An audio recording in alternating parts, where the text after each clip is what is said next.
Qui mieux que les commerçants peuvent leur apporter cette confiance quotidienne? Qui mieux que les commerçants connaissent leur amont, connaissent leur production, savent choisir, connaissent leur clientèle? Qui mieux que les commerçants, chaque jour, leur donne du lien social? Et donc cet atout-là que vous avez, profitons-en pour prendre des parts de marché à la grande distribution, qui n'est pas notre ennemi, parce que c'est le futur sinistre industriel français. Il faut quand même le savoir. Les hyper se vident.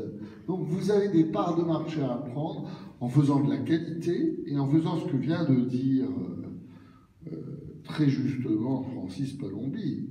C'est qu'il ne faut pas tourner le dos aux évolutions technologiques qui sont les nôtres. Il faut absolument faire muter très vite nos commerces au commerce électronique. Moi-même, à Rungis, je vais lancer avant la fin de l'année une grande marketplace B2B, je respecte mes clients, B2B, du produit frais.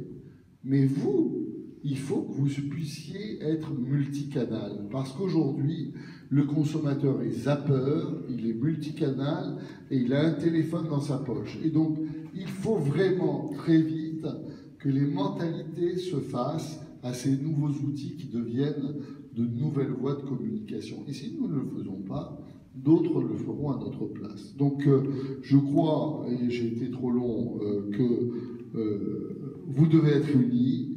Et deuxièmement, vous devez, je pense, c'est facile de dire que vous devez, hein, mais il faut que collectivement, nous essayions d'être totalement dans la mode des nouvelles évolutions, modernes, compétitifs. Et je crois qu'au lieu d'être un enjeu, c'est une chance, le commerce électronique. C'est une chance, il faut la saisir. Et j'espère que la Fédération des commerçants de France fera le nécessaire pour donner les formations à ceux qui en ont besoin. Parce que je pense que tout est question de pédagogie en la matière. Voilà ce que je voulais vous dire. Puisque nous avons notre ministre de tutelle ici, en la personne de M. Delaveau, n'oubliez pas les petites entreprises du commerce. Je sais bien, j'ai dîné hier avec Benjamin Galzo, je sais bien que la DGE s'occupe aussi des grandes entreprises, des nouvelles technologies, mais franchement, l'administration doit aussi protéger les petits.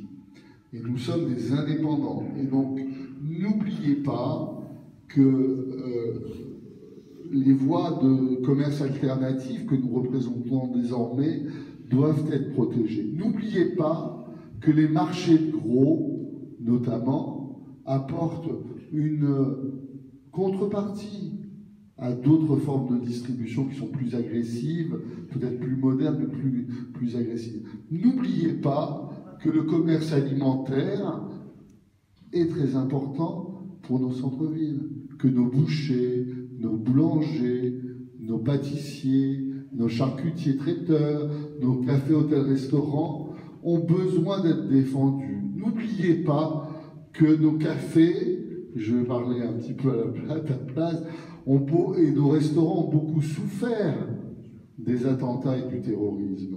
Et donc, je sais que les ministres actuellement sont conscients de ça, mais il faut que l'administration aussi ne soit pas trop perméable au lobbying de grandes organisations qui sont peut-être parfois plus présentes que nous. Voilà, je terminerai en vous souhaitant une bonne et heureuse année, beaucoup de prospérité, beaucoup de réussite dans vos affaires, et je crois que vous avez les moyens de le faire. Bravo à vous. Merci Stéphane, bravo. Je peux applaudir tout le temps. Il a fait décrire ce que nous ressentons les uns et les autres.